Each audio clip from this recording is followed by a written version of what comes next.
SSC পরীক্ষা 2026 তোমাদের তথ্য ও যোগাযোগ প্রযুক্তি বিষয়ের পরীক্ষা আজকে অনুষ্ঠিত হয়েছে। এই সাবজেক্টে মূলত 25টা এমসিকিউ প্রশ্ন ছিল। এই 25টা এমসিকিউ এর মধ্যে তোমার কয়টা এমসিকিউ সঠিক করেছো এটা তো নিশ্চয়ই জানো, কারণ অলরেডি আমাদের চ্যানেলে সবগুলো বোর্ডের সমাধান দেওয়া হয়েছে, তোমরা মিলিয়েছো এবং তোমরা মোটামুটি জেনে গেছো যে তোমার এই কয়েকটা এমসিকিউ সঠিক হয়েছে।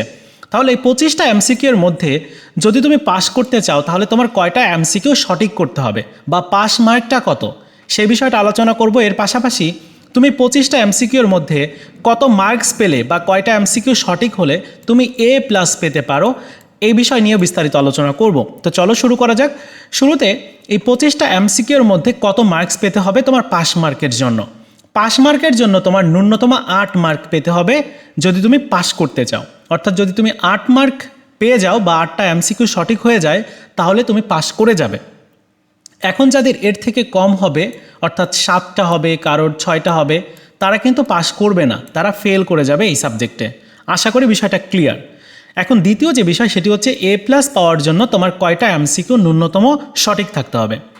যেহেতু এই আইসিটি বিষয়ে মোট নাম্বার হচ্ছে 50, অর্থাৎ 50 মার্কের মধ্যে তোমার 25 মার্কের পরীক্ষা আজকে অনুষ্ঠিত হলো।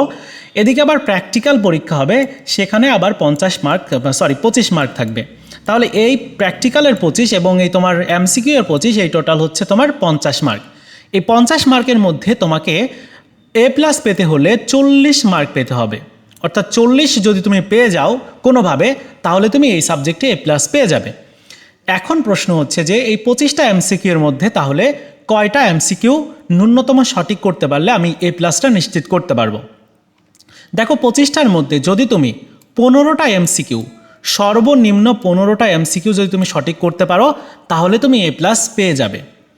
15টা এমসিকিউর নিচে পেলে বা তোমাদের কারো যদি 14টা এমসিকিউ হয় তাহলে কিন্তু তুমি A+টা নিশ্চিত করতে পারবে না, বা 13টা এমসিকিউ হলেও তুমি A+ নিশ্চিত করতে পারবে না। কারণ এই 15-র সাথে যদি তোমার প্র্যাকটিক্যালের 25 যোগ করি তাহলে তোমার 40 মার্ক হবে।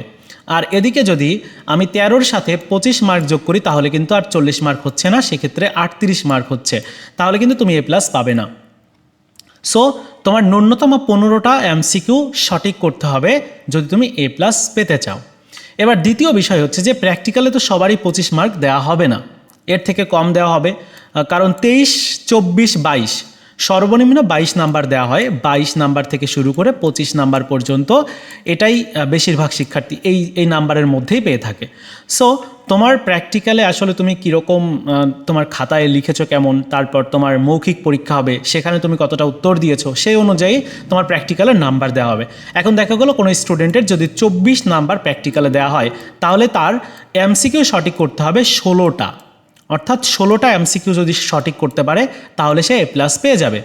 আর যদি কেউ তার যদি প্র্যাকটিক্যালে 22 মার্ক দেয় তাহলে তার ন্যূনতম 17টা এমসিকিউ, অর্থাৎ 17টা এমসিকিউ তার সঠিক করতে হবে। যদি 22 মার্ক দেয় তাহলে 18টা এমসিকিউ সঠিক করতে হবে A+ পাওয়ার জন্য। বুঝতে পেরেছ? সো এই হচ্ছে বিষয়। টোটাল তোমার নাম্বার পেতে হবে 40 নাম্বার। 40 নাম্বার যদি তুমি পাও তাহলেই তুমি A+ পেয়ে যাবে। 40-এর যদি নিচেই পাও, মানে যদি কেউ 36 পায় অথবা 37 পায় তাহলে তারা কিন্তু A+ পাবে না, তারা হচ্ছে A গ্রেড পাবে। অর্থাৎ A গ্রেড হচ্ছে 4.00। আর হচ্ছে যারা A+ পাবে তাদের কিন্তু আবার 5.0 গ্রেড আসবে। সো এই হচ্ছে বিষয়। তো তোমাদের মার্কস অনুযায়ী বা নাম্বার অনুযায়ী অবশ্যই গণনা তো করা হবে বা তোমার জিপিএটা হিসাব করা হবে।